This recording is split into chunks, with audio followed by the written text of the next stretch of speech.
There's a moment, somewhere around 2 p.m., when your brain stops working. Not dramatically, not all at once. It just goes quiet in a specific way. You stare at something simple. What to eat, what to reply, what to do next, and nothing comes. The gears are there. They just won't turn. You've been calling it laziness, or distraction, or not enough coffee. It isn't any of those things. Your prefrontal cortex, the part of your brain that makes decisions, runs on glucose, finite glucose. Every choice you make draws from the same pool, and the pool doesn't know the difference between should I confront that predator and should I get the salad or the wrap.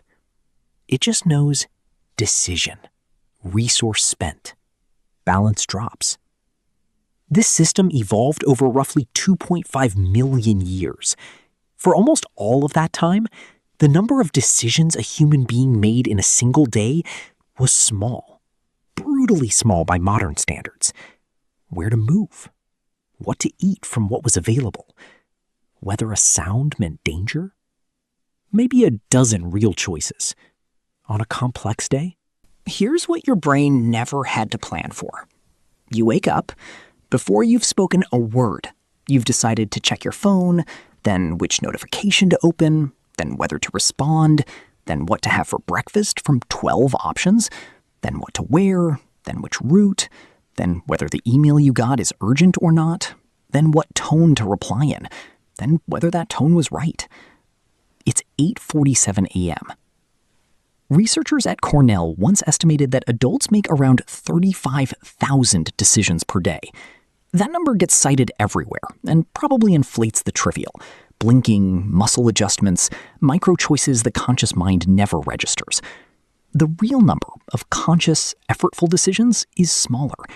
But still, by mid-morning, you've already spent what your ancestors used in a week. The mechanism has a name: decision fatigue. Roy Baumeister coined the term after studying something that sounds unrelated: Israeli judges reviewing parole hearings. The finding was stark. Prisoners who appeared before the board in the morning were granted parole about 65% of the time. Prisoners who appeared late in the day, almost never. Same crimes, same records, different time slot. The judges weren't corrupt. They weren't cruel. Their brains had simply exhausted the cognitive resource required to weigh complexity. And when the brain runs low, it defaults to no, to the status quo, to whatever keeps things simple. Your brain does this too. you feel it as inertia, as the inexplicable inability to make a phone call you've been putting off for 3 days, as ordering the same meal every time because reading the menu suddenly feels impossible, as saying, I don't care, whatever you want, when you do actually care, but the machinery for caring is offline. This isn't weakness. This is triage. Your brain, faced with a depleted resource, does exactly what a depleted system should do. It shuts down expensive operations. Decision-making is expensive. Creativity is expensive. Empathy, nuance, long-term thinking, all expensive. They go first. What's left is reflex, pattern, the path of least resistance. The part of you that goes quiet at 2 p.m. isn't failing. It's conserving. But here's where the ancient logic breaks down. When your ancestors' decision-making system went offline, the day was effectively over. Sun going down, fire lit, no more inputs. The reset happened naturally, built into the rhythm of light and dark that governed every day for 2.5 million years. You don't get that reset. You get a second screen. You get a group chat that needs a response. You get an algorithm that has spent billions of dollars engineering the precise stimuli to extract one more decision from a brain that has nothing left to give. Every scroll is a choice. Every recommendation is a fork in the road. The inputs don't stop when the sun goes down.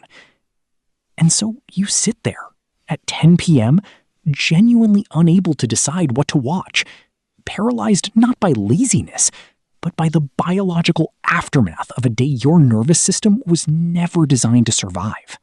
There's something else the judge's study revealed that rarely gets mentioned.